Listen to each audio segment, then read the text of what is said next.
हम सभी साथियों को व्हाट्सएप के माध्यम से, केंद्रीय कार्यालय के माध्यम से, फोन कॉलों के माध्यम से हमें सूचना मिलती रहती है। तो आज जो ये हम वेबिनार पे जुड़े हैं वो आज राष्ट्रीय अधिवेशन को लेके बहुत ही महत्वपूर्ण बैठक हो रही है, जिस पर हम सभी राष्ट्रीय हमारे लेवल के पदाधिकारी, हमारे प्रदेश लेवल के पदाधिकारी और हमारे समस्त राष्ट्रीय बौद्ध महासभा के समस्त उपासक उपासक गण मौजूद है। मैं सभी को पुनः जय भीम नमो बुद्धाय प्रेषित करता हूं। और आज का जो हमारे वेबिनार का सब्जेक्ट है कि जो 19वां राष्ट्रीय अधिवेशन जो होने जा रहा है, वो राष्ट्रीय अधिवेशन को ध्यानपूर्वक समझें आप लोग और क्या करना है। ये हमारे आज के जो मुख्य प्रबोधनकर्ता हैं, हमारे अ, राष्ट्रीय बौद्ध महासभा के संस्थापक हैं माननीय धर्म प्रकाश भारती बौद्ध साहब। मैं आपको जय भीम नमो बुद्धाय प्रेषित करता हूं सर, और आपका स्वागत करता हूं। और हमारे जो आज इस वेबिनार की अध्यक्षता कर रहे हैं वो हमारे राष्ट्रीय बौद्ध महासभा के राष्ट्रीय अध्यक्ष हैं माननीय बीएस बौद्ध साहब। मैं आपको जय भीम नमो बुद्धाय करता हूं और सब स्वागत करता हूं सर। और मैं आपसे अनुरोध करता हूं कि आपके अध्यक्षता करने के नाते आज मुझे इस वेबिनार को कंडक्ट करने की परमिशन देंगे माननीय राष्ट्रीय अध्यक्ष जी। विश्व को मानव कल्याण का दर्शन देने वाले तथागत बुद्ध, हमारे मुक्तिदाता बाबा साहब डॉक्टर अम्बेडकर,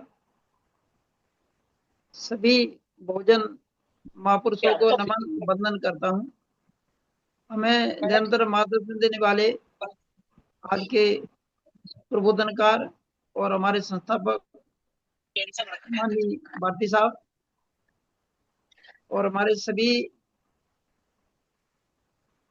पदाधिकारीगण, सभी जुड़े हुए महानुभाव, संचालक, हमारे राष्ट्रीय मुख्य महासचिव जी, सभी को नमो बुद्धाय जय भीम। आज की मीटिंग बहुत महत्वपूर्ण है क्योंकि हमारा राष्ट्रीय अधिवेशन, जिसमें हम लोगों ने जो आरबीएम के लक्ष्य हैं उनको प्राप्त करने के लिए अभी तक हमने कितना सफर तय किया, क्या किया और आगे हमें क्या करना है, इसके ऊपर चिंतन का, मनन का एक अवसर होता है जहां सभी बुद्धिजीवी लोग देश के इकट्ठे होते हैं।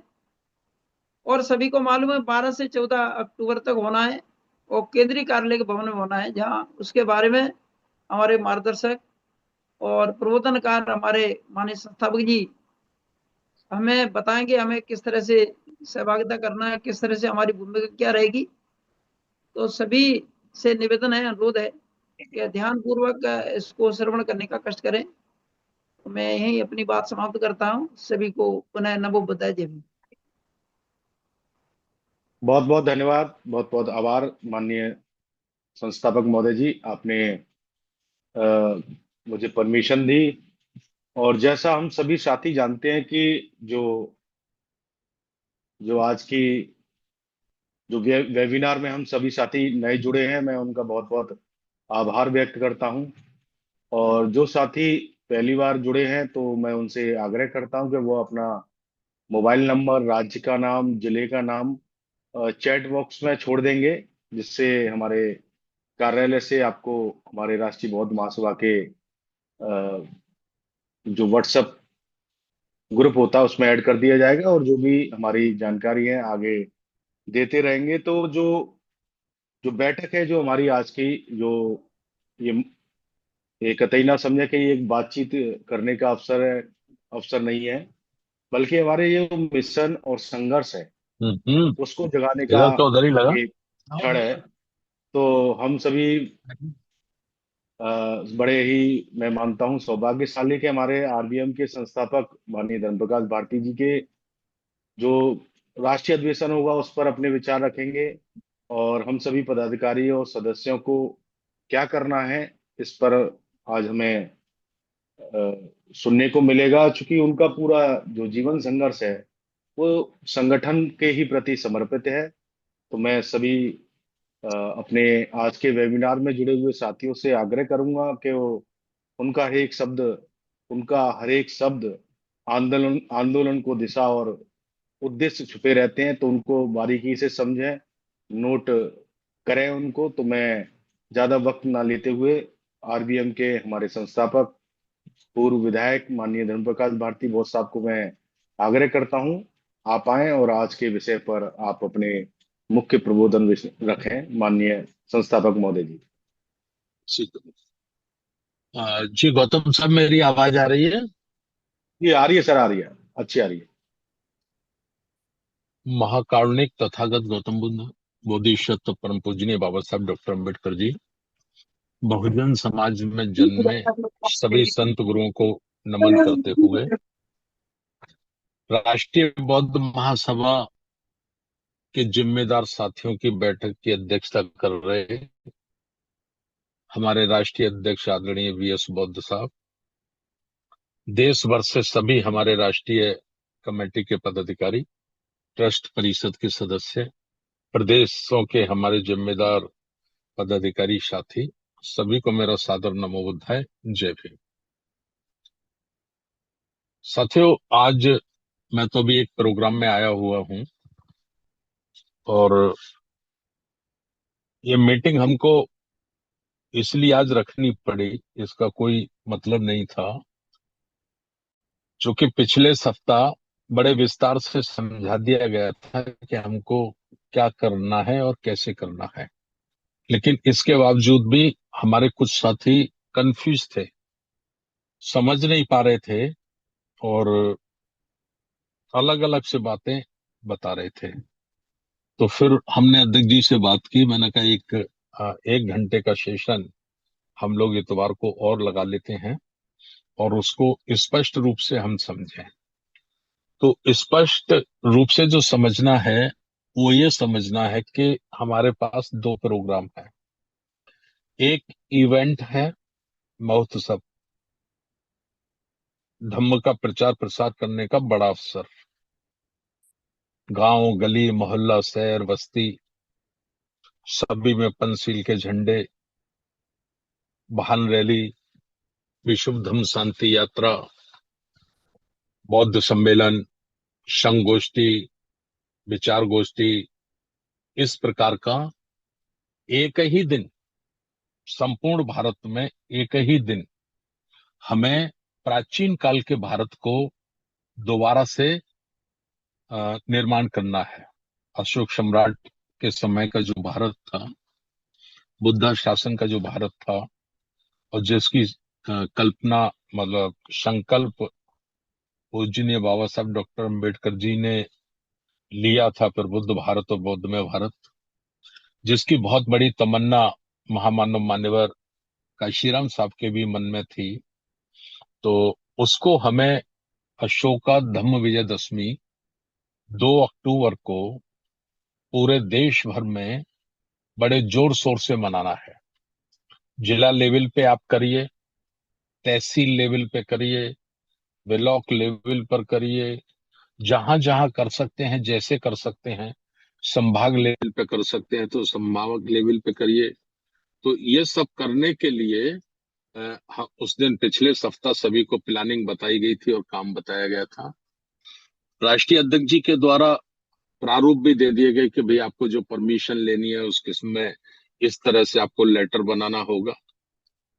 आपको बता दिया गया था कि आपको मीडिया का भरपूर इस्तेमाल करना है, सोशल मीडिया का, प्रिंट मीडिया का और छोटे बड़े सभी मीडिया को का हमें इस्तेमाल करना है। हमारी बात कौन लिखेगा, हमारी बात कौन दिखाएगा, ये हमारी समस्या नहीं है।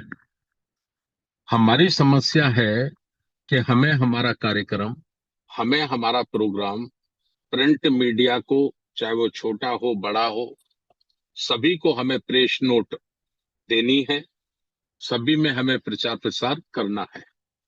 कुछ साथी हमें अपने स्थान दे देंगे अखबार में, कुछ साथी अच्छा स्थान दे देंगे, कुछ साथी फॉर्मेलिटी कर देंगे, 10-12 लाइन लगा के छोड़ देंगे, कुछ अखबार के साथी हमें शून्य कर देंगे, बिल्कुल भी ना देंगे, 2 लाइन भी ना लिखेंगे हमारी। ये उनकी समस्या है, ये हमारी समस्या नहीं है। हमारी समस्या है प्रेस नोट तैयार करना। हमारा जो प्रोग्राम है उस प्रोग्राम को हमें चॉकआउट करना, पब्लिक तक पहुंचाना, जनता तक पहुंचाना। उसके साथ साथ जो हमारे सोशल मीडिया के प्लेटफॉर्म है या हमारे अम्बेडकरवादी यूट्यूब चैनल हैं, उनका हमें भरपूर इस्तेमाल करना है, बुद्धि का अ, इस्तेमाल करके उनका उनका एक माध्यम बन के हम कितना ज्यादा से ज्यादा अपनी बात को पहुंचा सकते हैं, तो उस पे हमें करना है। तो अभी किसी भी जिले से सेंटर ऑफिस को ये सूचना नहीं है कि उन्होंने परमिशन के लिए अप्लाई कर दिया है। किसी भी जिले से किसी भी हमारे राष्ट्रीय प्रदेश लेवल के वरिष्ठ नेता के माध्यम से भी अभी तक ये सूचना नहीं है कि साहब हमने प्रेस कॉन्फ्रेंस करके अपना कार्यक्रम चेकआउट कर दिया है या हमने प्रेस नोट जारी कर दी है। दरअसल हम लोग सोचते हैं क्या है कि भाई ये सब मनुवादी पूंजीपति सामंतवादियों का मीडिया है, ये हमारी बात लिखता नहीं है, ये हमारी बात को दिखाता नहीं है। ये सही भी है, बहुत हद तक ये सही भी है, लेकिन ये हमारी समस्या नहीं है। हमारी समस्या ये नहीं है कि वो हमारी बात नहीं लिखता है, हमारी समस्या ये नहीं है कि वो हमें नहीं दिखाता है। हमारी सबसे पहली समस्या है कि हमने कितना प्रयास किया है, कितनी कोशिश की है। हमें कम से कम 10 बार कोशिश करनी चाहिए। आज अगर हमने प्रेस नोट जारी की है और कल नहीं छपी, तो कल फिर हमें उसका रिमाइंडर भेजना है। परसों फिर न छपी तो फिर हमको उसको रिमाइंडर भेजना है। तीसरे दिन न छपी तो कौन संपादक है, कौन पत्रकार है, कौन उस पेपर का मैनेजर है, उससे हमें व्यक्तिगत रूप से संपर्क करना है, व्यक्तिगत रूप से मिलना है और बड़े नंबर निवेदन के साथ हमको कहना है कि हम सर पिछले 3 दिन से अपनी प्रेस नोट भेज रहे हैं लेकिन नहीं छप पा रही है। आप हमको ये बताओ कि आप अंबेडकर मिशन विचारधारा को, बुद्ध की विचारधारा को पसंद नहीं करते हैं। ठीक है, ये शब्द जब आप बोलेंगे तो उसके पैरों में से जमीन निकल जाएगी।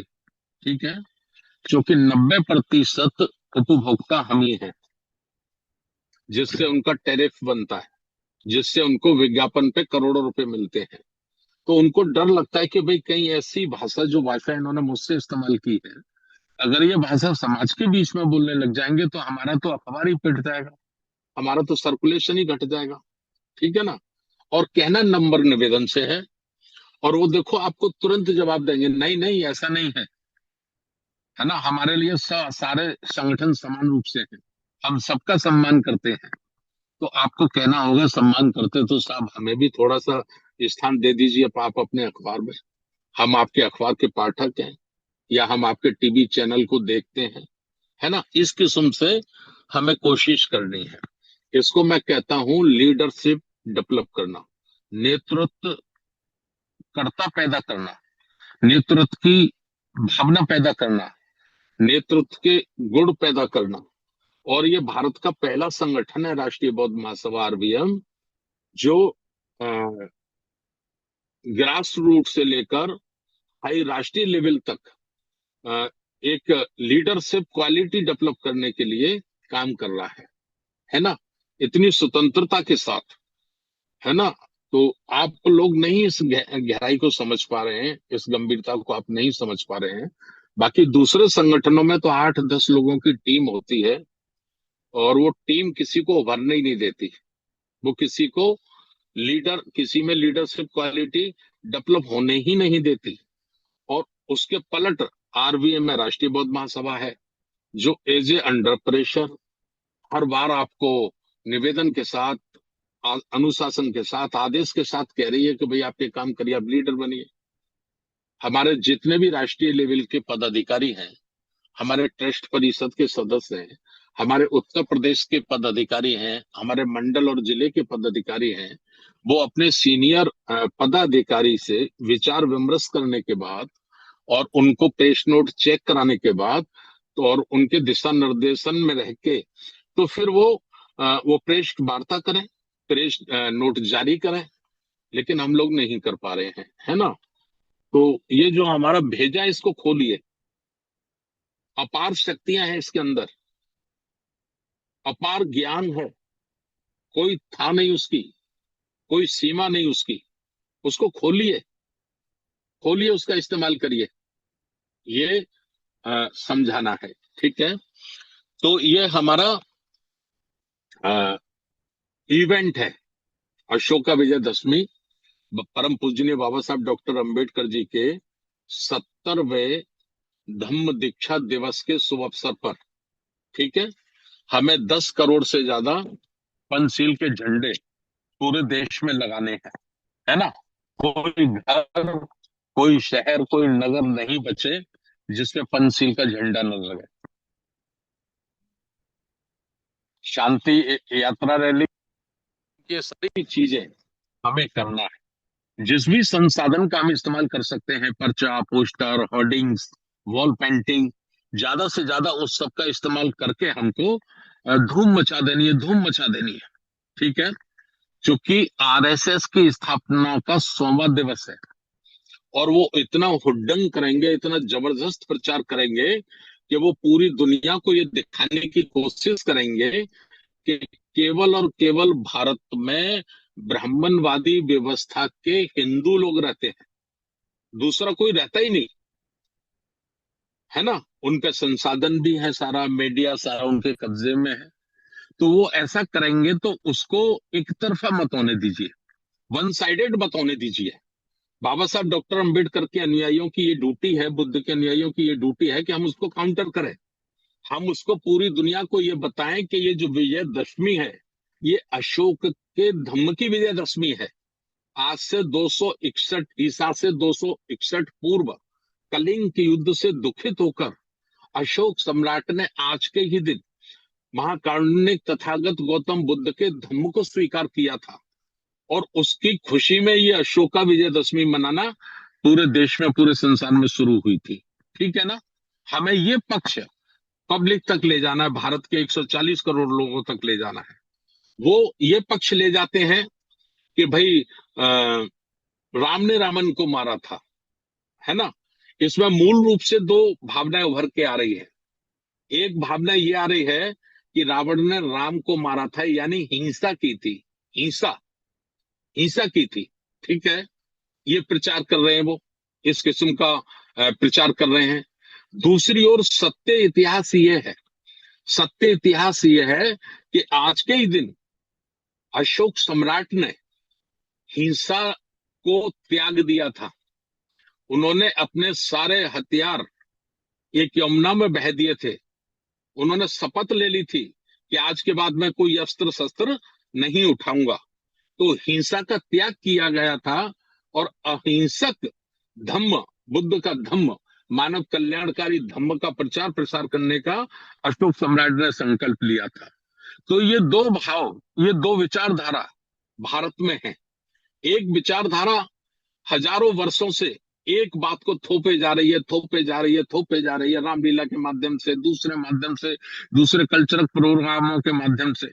और एक विचारधारा शून्य अवस्था में पड़ी है, जिसको अशोका विजयदशमी 1956 को परम पूजनीय बाबा साहब डॉक्टर अंबेडकर जी ने धम्म की दीक्षा लेकर हमको आह्वान किया था, हमारी पूर्व प्राचीन काल की संस्कृति के लिए। लेकिन 70 वर्ष होने को हैं, हमारी चौथी पीढ़ी आ गई है, चौथी पीढ़ी आ गई है, लेकिन हम उसे ठीक से समझ ही नहीं पा रहे हैं ना। और जो लोग समझ गए हैं वो उसको सही दिशा नहीं दे पा रहे हैं, और जो दिशा दे रहे हैं वो उसको गति नहीं दे पा रहे हैं, स्पीड नहीं दे पा रहे हैं। तो ये काम आरवीएम के साथियों को करना है, आरवीएम के जो हमारे जिम्मेदार साथी हैं उनको करना है। एक मैंने बताया, इसको हम इवेंट कहते हैं। जबरदस्त पूरी ताकत से हमको ये इवेंट अर्थात अपना महोत्सव, बौद्धों का प्राचीन काल का पर्व, हमको बड़ी ताकत के साथ और बड़ी शिद्दत के साथ मनाना है। सफेद वस्त्रों में, महिलाएं, बच्चे, जो भी हो, सब सफेद वस्त्रों में हो, गरीब हो, अमीर हो, है ना। सबके घर में खीर बने, हर चौराहे पे खीर वितरण हो, हर गांव में खीर वितरण हो, पंचशीलों के झंडे लगा लगा कर साइकिल रैली, बाइक रैली, है ना। गांव, शहर, मोहल्लों में हजारों हजारों की टोली बना बनाकर सच्चे धर्म की क्या पहचान, मानव मानव एक समान। जब तक सूरज चांद रहेगा बाबा तेरा नाम रहेगा। ऐसे 4-5 स्लोगन यानी नारे सेट करके हम लोगों को ये गुजयमान करने हैं, दुनिया के सामने रखना है कि भारत कोई दूसरा राष्ट्र नहीं है, भारत में कोई दूसरी संस्कृति के लोग बहुमत में नहीं रहते। भारत प्राचीन काल का बौद्ध राष्ट्र है और आज भी 100 करोड़ से ज्यादा लोग भारत में बुद्धिस्ट रहते हैं। सरकारी रिकॉर्ड में उनका कुछ भी दर्ज हो, क्योंकि सरकार हमारे पास नहीं रही है, सरकारी दस्तावेज रजिस्टर हमारे पास नहीं है, तो सरकारी रजिस्टर और दस्तावेज जिनके पास है उन्होंने अपना लिख दिया जो लिखना था। लेकिन सच्चाई यह है कि हम हिंदू नहीं हैं, हम ब्राह्मण धर्म की संस्कृति के गुलाम नहीं हैं, है ना। ये हमको साबित करना है। एक बात ये समझ लीजिए, ठीक है, समझे होंगे ना आप सब साथी लोग? नहीं जी समझे जी। होंगे तो समझिए, दोबारा से रिपीट करिए, ठीक है। दूसरा हमारा है मूवमेंट। मूवमेंट मीन्स हम एक बंद हॉल जगह बैठेंगे जहां बाहर का कोई व्यक्ति अलाउ नहीं होगा, कोई मीडिया अलाउ नहीं होगी, कैडर को छोड़कर, मिशनरी साथियों को छोड़कर कोई गैर मिशनरी के लिए उसमें प्रवेश नहीं होगा। ये हमारे 3 दिन का प्रोग्राम होगा। 12 अक्टूबर, 13 अक्टूबर, 14 अक्टूबर, अर्थात राष्ट्रीय बौद्ध महासभा का स्थापना दिवस, 19वां 3 दिवसीय राष्ट्रीय अधिवेशन। इसमें हम अशोका विजय दशमी के कार्यक्रमों की समीक्षा करेंगे, पिछले वर्ष हमने अभी तक क्या किया है उसकी समीक्षा करेंगे, उसके बाद वर्तमान में क्या करना है, वर्तमान को कैसे हमें अपने पक्ष में बनाना है, इस पे चर्चा करेंगे। और उसके बाद भविष्य में हमें क्या तैयारी करनी है, अगले 5 वर्ष तक हमारा क्या रूट प्लान होगा, हम कैसे काम करेंगे, ये चर्चा होगी, ठीक है ना। तो ये मैंने आपके बीच में रखा। तो इसमें अभी जैसे साथी, कई साथियों ने मुझे फोन किया कि साहब वो आना चाहते हैं, तो सिस्टम का भाग है, सिस्टम का भाग है। बोले नहीं, सिस्टम का भाग तो नहीं है, अभी हम उनको जोड़ना चाहते हैं। तो प्लीज जिन्हें अभी जोड़ना चाहते हैं उन्हें मत लाइए उस प्रोग्राम में, क्योंकि वो शख्स, वो व्यक्ति कच्चा है। हमें नहीं मालूम कि वो हमारे साथ है या हमारे किसी विरोधी के द्वारा उसको भेजा जा रहा है हमारी बातों को सुनने के लिए, हमारी प्लानिंग को समझने के लिए। समझ पा रहे ना मेरी बात? कितने साथी समझे हैं? ऐसे करके करिए।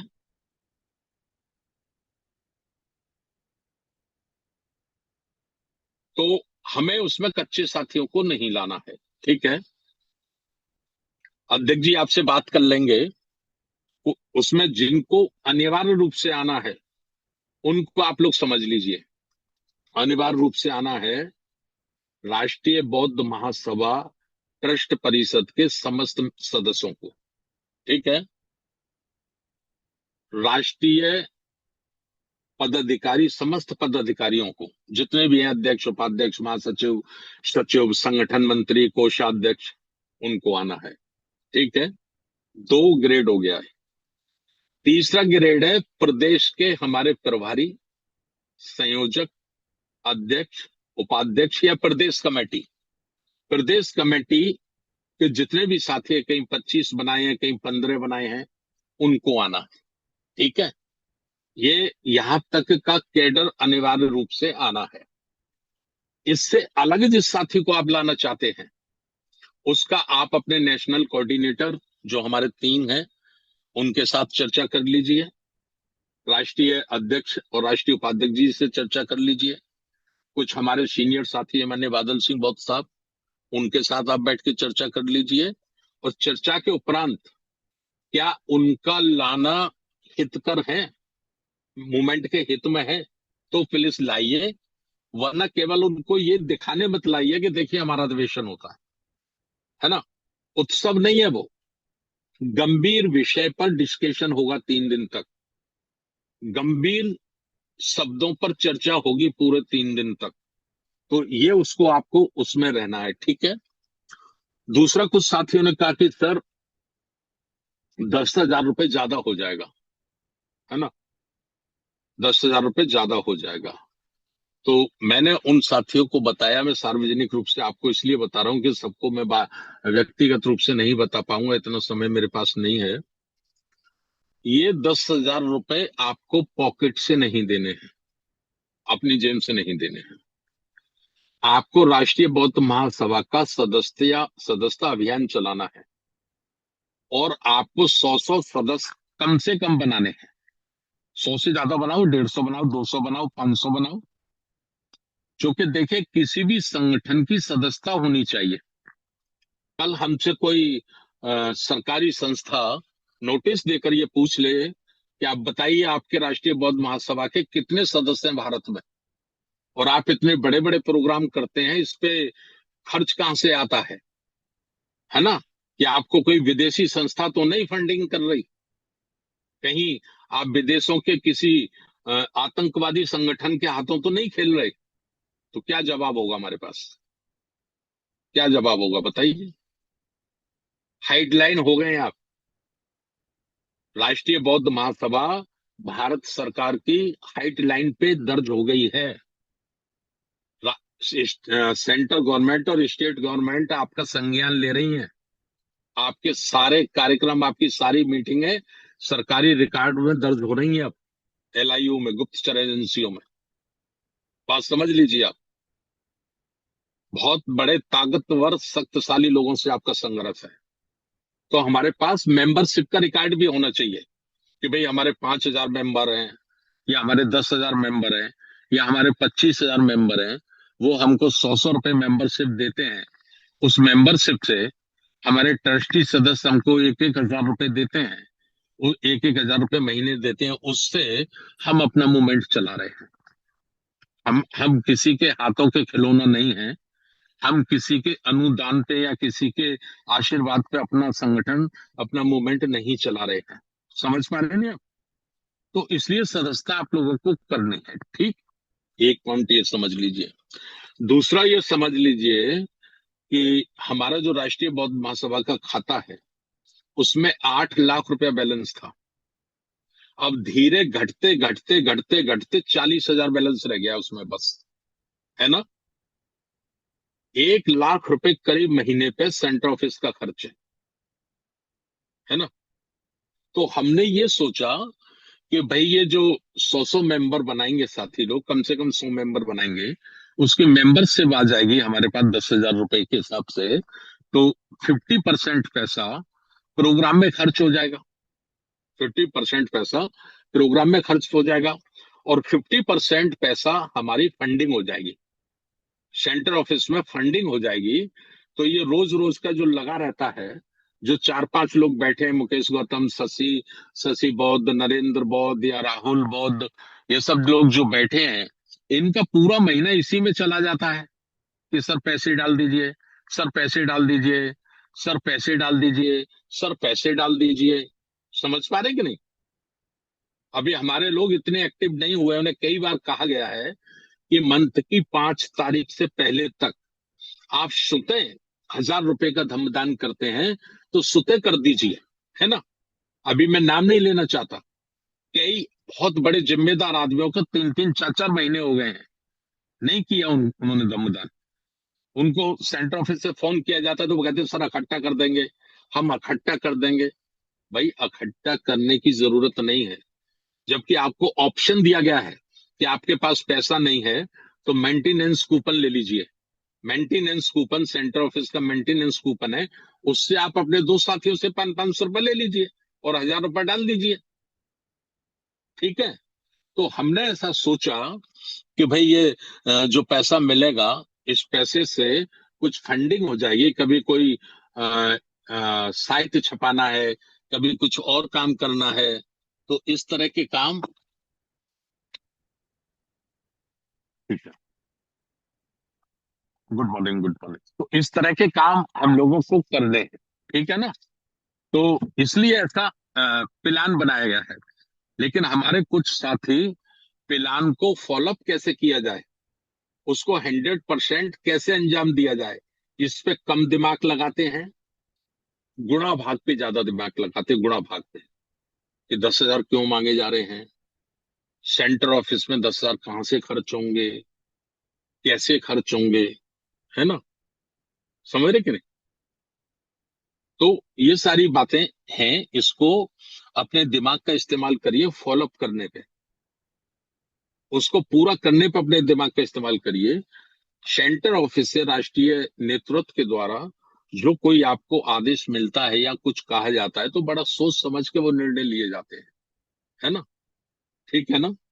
दूसरा, जिसको डाउट है कि भाई मुझे एक दो साथी ने कहा है कि बीएस बौद्ध साहब को राष्ट्रीय अध्यक्ष तो बना दिया है, लेकिन अभी उनको चेक पे साइन करने की अथॉरिटी नहीं दी गई है, अभी उनको पूरे आय व्यय का डाटा भी नहीं बताया गया है। तो मैंने उनको कहा कि बीएस बौद्ध साहब को मैंने अनुरोध करके सेंटर ऑफिस में कई बार बुलाया है, वो आए हैं, उनको कहा गया है कि सारा हिसाब किताब समझ लो, सब अब चार्ज अपने हाथ में ले लो।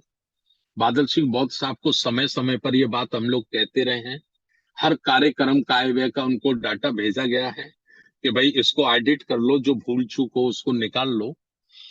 आरएस रवि साहब को भी कई बार बुलाया गया है, डीपी गोलिया साहब को भी बुलाया गया है, हमारे उपाध्यक्ष हैं इंजीनियर रमेश चंद्र बनगोत्रा साहब, उनके द्वारा उनको भी मैंने कई बार निवेदन किया है कि महीने में 2 दिन 3 दिन 4 दिन ऑफिस में दीजिए, इसको संभालिए।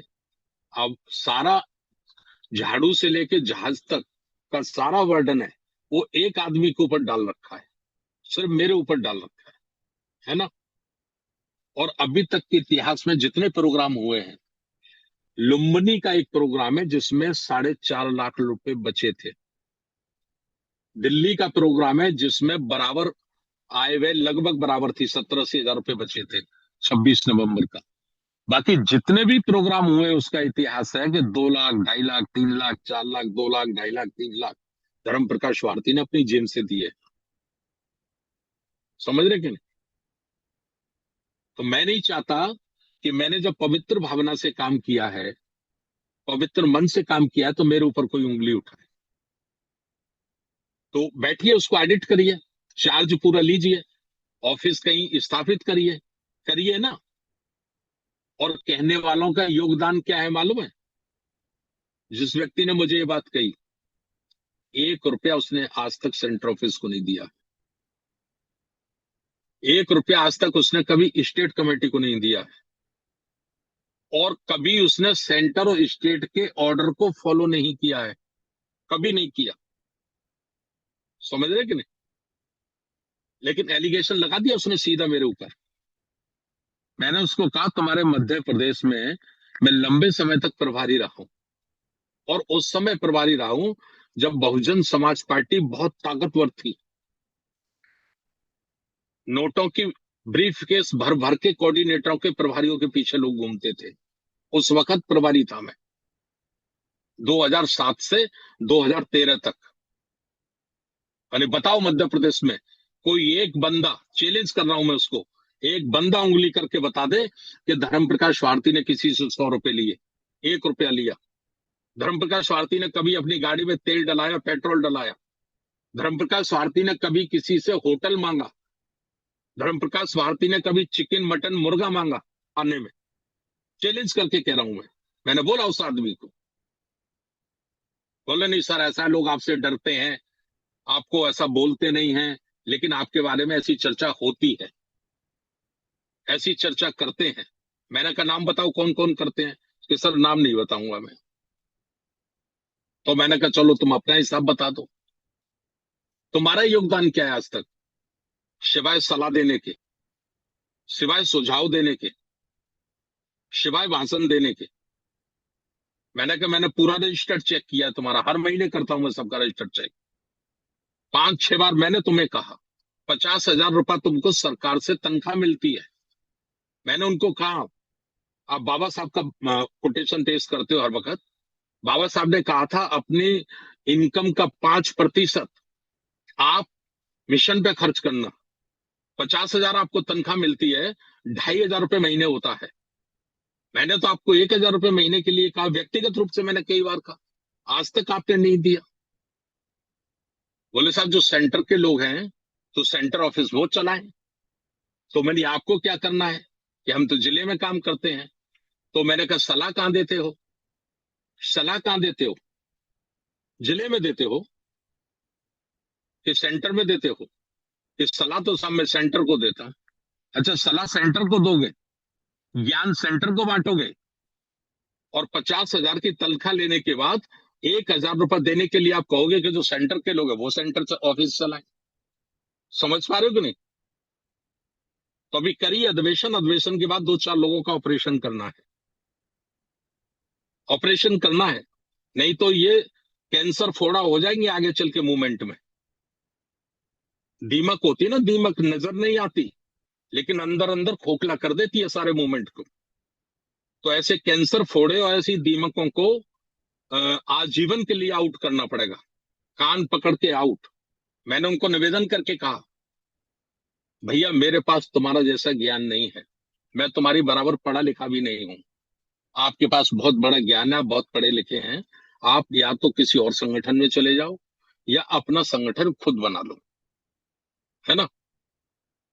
हम तो जितना जानते हैं, जितना पढ़े लिखे हैं, जितना हम में बुद्धि है, हम उस हिसाब से काम कर रहे हैं। अगर वो बुद्धि आपको पसंद है, वो काम आपको पसंद है, तो आप हमारे साथ रहिए। और आपको हमारा काम पसंद नहीं है तो हम हाथ जोड़ के आपसे निवेदन कर रहे हैं सम्मान के साथ, प्लीज आप हमारा पीछा छोड़ दीजिए। मैंने उनको कहा 3 स्टेट की फाइल मेरे सामने रखी है, मुझे 3 स्टेट के लोगों से बात करनी थी, तुमने मेरा 1 घंटा खराब कर दिया, 1 घंटे में तुमने मेरा बीपी बढ़ा दिया। तो मैं ये आप सबको भी कह रहा हूं ये बात, नाते रिश्तेदारी नहीं निभानी है मिशन में, नाते रिश्तेदारी निभाओ, घर में निभाओ, परिवार में निभाओ, मिशन में नहीं। मिशन में जो मिशन के प्रति है, जो मूवमेंट के प्रति है, वही हमारा रिश्तेदार है, वही हमारा भाई है, वही हमारा चाचा है, वही हमारा बाप है। और जो मिशन के हित में नहीं है, उससे व्यक्तिगत संबंध आप अपने रखो, लेकिन मिशन की लाइन में उसको खड़ा मत करो। आपको नहीं मालूम आज की राष्ट्रीय बौद्ध महासभा, आज की राष्ट्रीय बौद्ध महासभा आने वाले 25 वर्षों के बाद, हम में से बहुत साथी नहीं रहेंगे वो दिन देखने के लिए, मैं भी नहीं रहूंगा, लेकिन आने वाले 25 वर्षों के बाद राष्ट्रीय बौद्ध महासभा भारत का एक विशाल संगठन होगा, बहुत ताकतवर संगठन होगा। आरएसएस के बाद दूसरे नंबर का संगठन होगा ये। समझ पा रहे हैं कि नहीं आप लोग, है ना?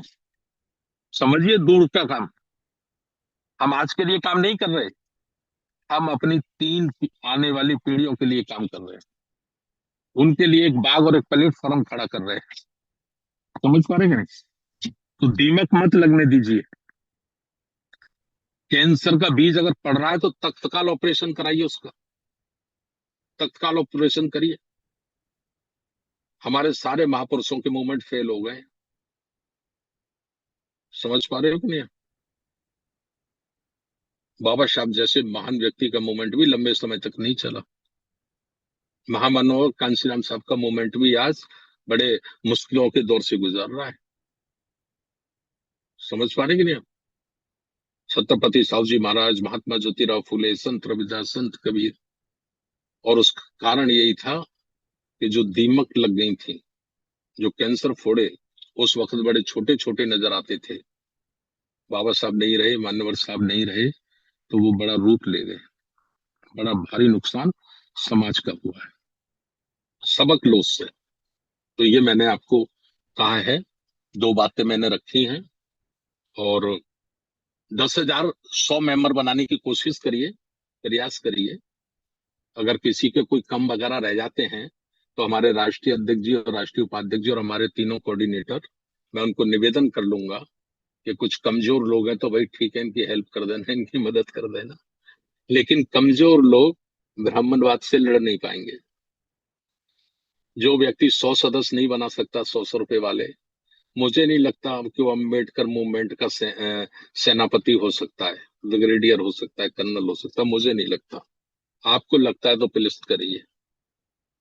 मेरा 40 वर्ष का जो तजुर्बा है, और वो भी आपको नहीं बनाने, 25-25 की बुक है, 4 हैंड तैयार करो, एक हैंड को एक बुक पकड़ा दो, उनको सपोर्ट करो, उनको मदद करो, उनको बोलो परसों मैं आ रहा हूं, तुम अपने 10 मिलने वालों के यहाँ चाय पिलवाइए, ठीक है?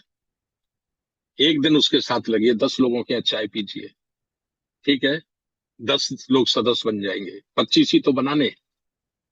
बाकी उसको बोलो कि अब 15 तुम बनाओ, ऐसे करके मैं जब तक दूसरे साथी के साथ लगता हूँ, ठीक है? उसको 10 बनवा दीजिए, फिर तीसरे के साथ ही लगिए, फिर चौथे के साथ ही लगिए। एक राउंड हो गया, फिर दूसरे राउंड पहले वाले के साथ लग जाइए, फिर दूसरे वाले के साथ लग जाइए, फिर तीसरे वाले के साथ लग जाइए, फिर चौथे वाले के साथ लग जाइए। काम करना नहीं है, काम करना है, और करना, काम करने का सलीका सिखाना है। समझ पा रहे हैं कि नहीं आप लोग? है ना? तो ये जो 3 दिन का राष्ट्रीय अधिवेशन है, ये बड़े गंभीर होने वाला है। इसका पूरा एजेंडा हमारे माननीय राष्ट्रीय अध्यक्ष जी तैयार कर रहे हैं। तीनों नेशनल कोऑर्डिनेटर और हमारे राष्ट्रीय उपाध्यक्ष और हमारे chief general secretary Yogesh Gautam साहब, ये 6 7 8 लोगों की टीम उसको तैयार कर रही है। वो मूवमेंट होगा, मूवमेंट, कोई गाना नहीं, कोई ताली नहीं, कोई संगीत नहीं। समझ रहे कि नहीं? सिर्फ और सिर्फ 3 बिंदु। अभी तक हमने क्या किया है आरबीएम ने, वर्तमान को कैसे संभालना है, और भविष्य में प्लानिंग क्या होगी। समझ पा रहे ना? तो ये मैंने आप अपनी बात रख दी है। अभी मैं कनेक्ट हो जाऊंगा, और राष्ट्रीय अध्यक्ष जी हमारे हैं और हमारे कोऑर्डिनेटर वगैरह हैं, उनके साथ प्लीज आप लोग डिस्कशन कर लीजिए। और बाकी जैसा आप निर्णय लें, मैं आपके साथ खड़ा हूँ, मैं आपके साथ खड़ा हूँ। क्योंकि मैं राष्ट्रीय बौद्ध महासभा में अब बहुत समय तक नहीं रहूंगा, मुझे दूसरा काम करना है। बस मैं ये चाह रहा हूँ कि जो हमारी नई कमेटी बने, हमारे नए राष्ट्रीय अध्यक्ष बने हैं, मैं उन्हें इतना पावरफुल कर दूं, फंडिंग में भी उन्हें इतना मजबूत कर दूं कि वो हल्के ना पड़ जाए। मैं तो साधन संपन्न था, इसलिए 18 वर्षों में सारा वर्डन में झेलता रहा। लेकिन मैं जानता हूं कि मेरा कोई और साथी इतना बड़ा वर्डन नहीं झेल पाएगा। वो बिना सहयोग के, बिना साथियों के सहयोग के, बिना सिस्टम के काम किए हमारा कोई भी साथी धर्म प्रकाश भारती की तरह वर्डन नहीं उठा पाएगा। अभी मेरे प्रोग्राम लगे हैं, 70,000 के टिकट बने हैं ट्रेन के, ट्रेन के बने हैं। फ्लाइट के बनवाता तो 2 लाख पे चले जाते, ठीक है?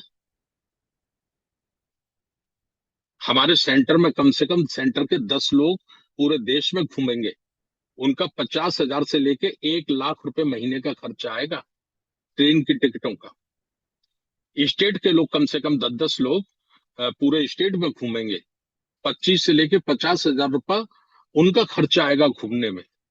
आदमी समय दे सकता है, अपनी बुद्धि दे सकता है, 10 5 हजार रुपए महीने में अपनी पॉकेट से लगा सकता है।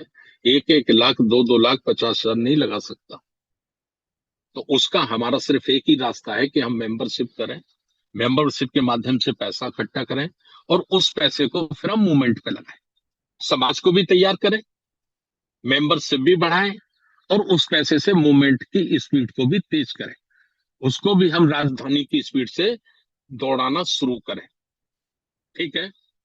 अगर मेरी बात सही है तो सब लोग जय भीम बोल दीजिए। जय भीम।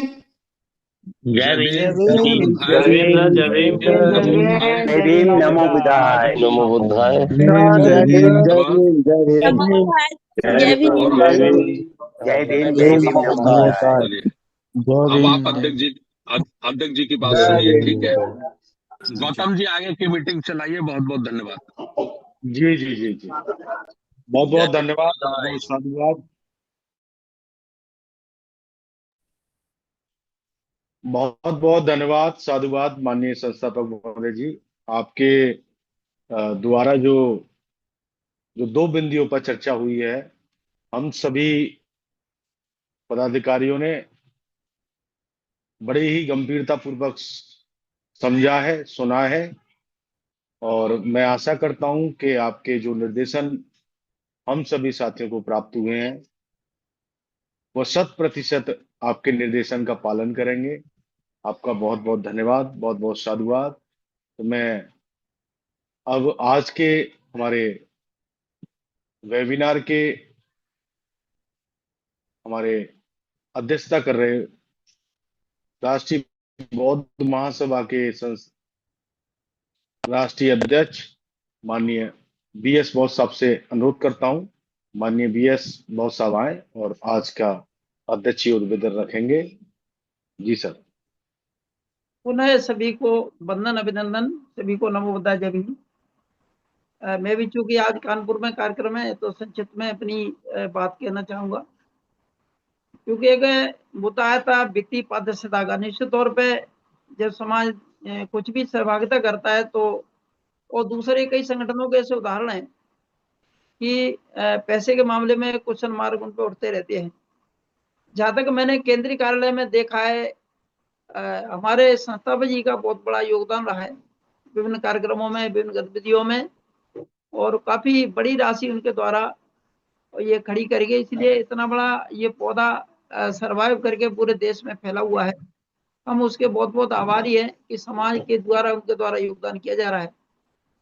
जहां तक बात है कि जो हमारी वित्तीय जो दस्तावेज है उनके माध्यम से भी आपको कुछ दिनों में दिखने लगेगा। केंद्रीय कार्यालय में कोई जाएगा तो बाकायदा प्रोसीडिंग बन रही है, बाकायदा केस बुक संधारित एक रुपए की, बाकायदा उसकी बिल मिलेगा, वाउचर फाइल मिलेगी, और बाकायदा उसका स्टाकर स्टैम्प मिलेगा। गिलास भी खरीदा है या चद्दर खरीदा उसका मिलेगा, और अगर कोई ऑटो पे 1 रुपया खर्च हुआ है वो भी मिलेगा आपको। सभी प्रकार की वित्तीय पारदर्शिता वहां पर प्रारंभ कर दी गई है, और सभी दस्तावेज आपको बहुत अच्छी क्वालिटी में आपको मिलेंगे। तो इस पे किसी प्रकार की, मैं ये भी करता हूं कि हमारे आरबीएम के सभी हमारे मानव हैं, समर्पित हैं, निष्ठावान हैं, जो कार्य करना चाहते हैं वो अपना ही पैसा लगाते हैं। कभी समाज से, कभी किसी के माध्यम से उनका पैसे लेने का न मानसिकता रहती है न लेते हैं। मैं स्वयं भी आज तक कभी भी मैंने एक पैसा संगठन से नहीं लिया है, और मैं भी जहाँ भी जाता हूँ जो भी है हम लोग अपनी जेब से खर्च करते हैं। तो ये ठीक है, कोई वो नहीं, हम लोगों को बाबा साहब की वजह से पैसा मिलता है, उसकी वजह से हम लोग इतना खर्च करते हैं, नहीं तो हम लोग आज बहुत बीपीएल की स्थिति में होते।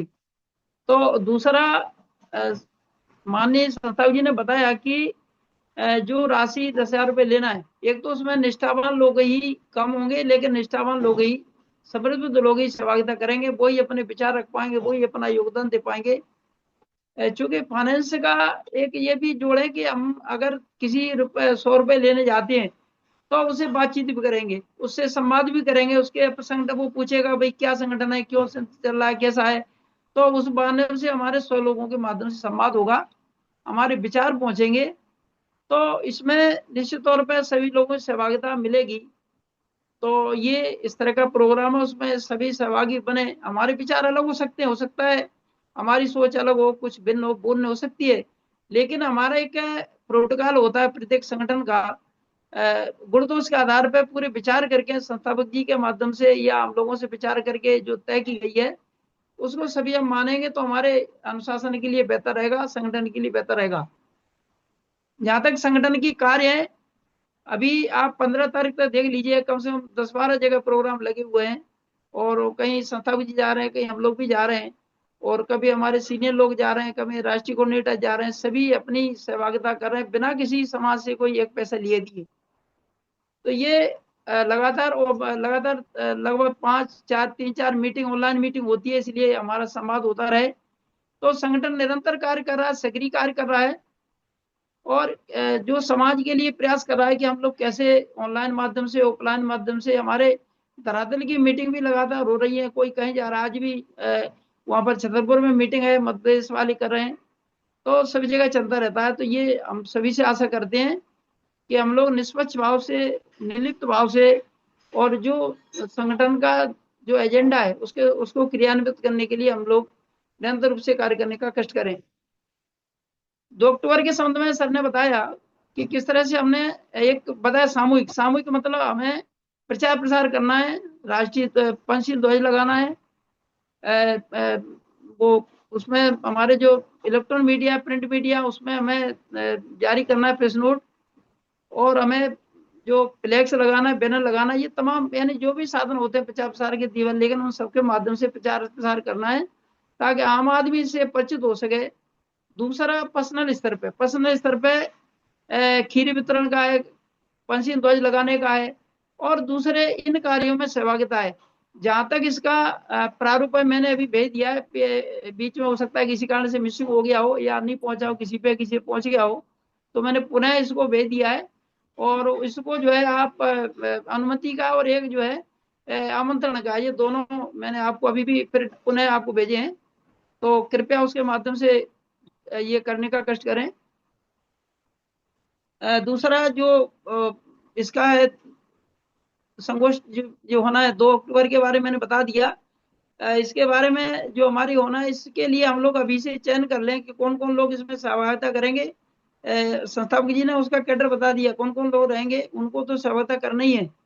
और सर ने ये भी बताया किसी प्रकार की अगर आपको आरबीएम से संतुष्ट नहीं है, उसकी गतिविधियों संतुष्ट नहीं है, उसकी विचारधारा संतुष्ट नहीं है, तो कोई भी संगठन आपको जबरदस्ती नहीं जोड़ेगा, मेरे को भी नहीं जोड़ सकता, आपको नहीं जोड़ेगा। निश्चित तौर पे आप उसके लिए फ्रीडम है आपको, लेकिन आपके हिसाब से आरबीएम चलेगा ये संभव नहीं हो पाता है। निश्चित तौर पे हमारे संस्थापक जी मार्गदर्शक हैं, वो हमारे ऊर्जा के स्रोत हैं, वो हमारे दीर्घ अनुभवी हैं, वो बहुत ही हमको ऊर्जा देते हैं और मार्गदर्शन देते हैं। हम लोग उनके नेतृत्व में, उनके मार्गदर्शन में कार्य करते हैं निश्चित तौर पे। तो सुझाव दे सकते हैं सभी को, कोई बुराई नहीं सुझाव देने में, लेकिन जब कोई बात वहां से फाइनल हो जाती है तो उसको हम सबको मानना जरूरी है।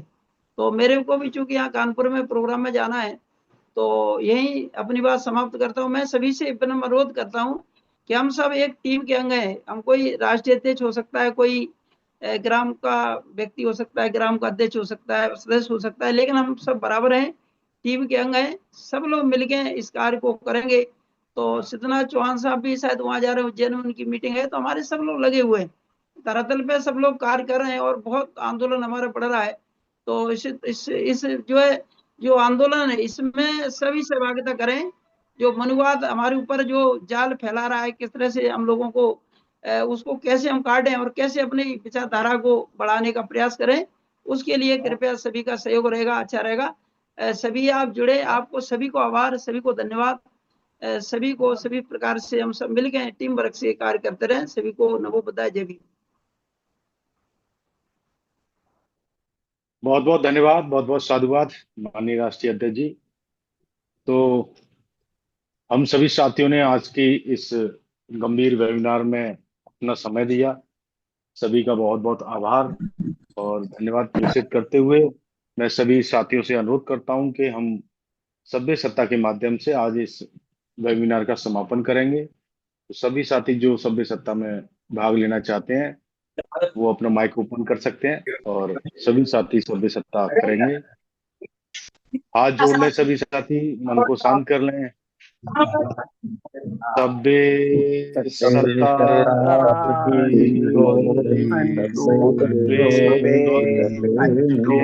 जगे बिनो भद्राणि पश्यन्तु मा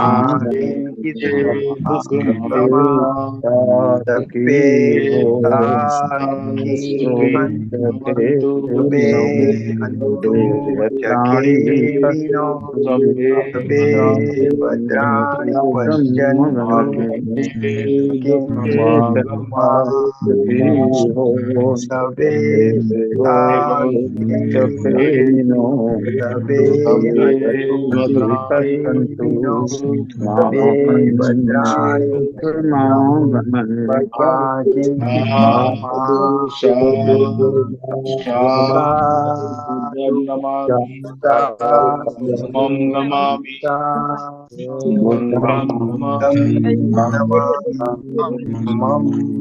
बहुत बहुत सभी साथी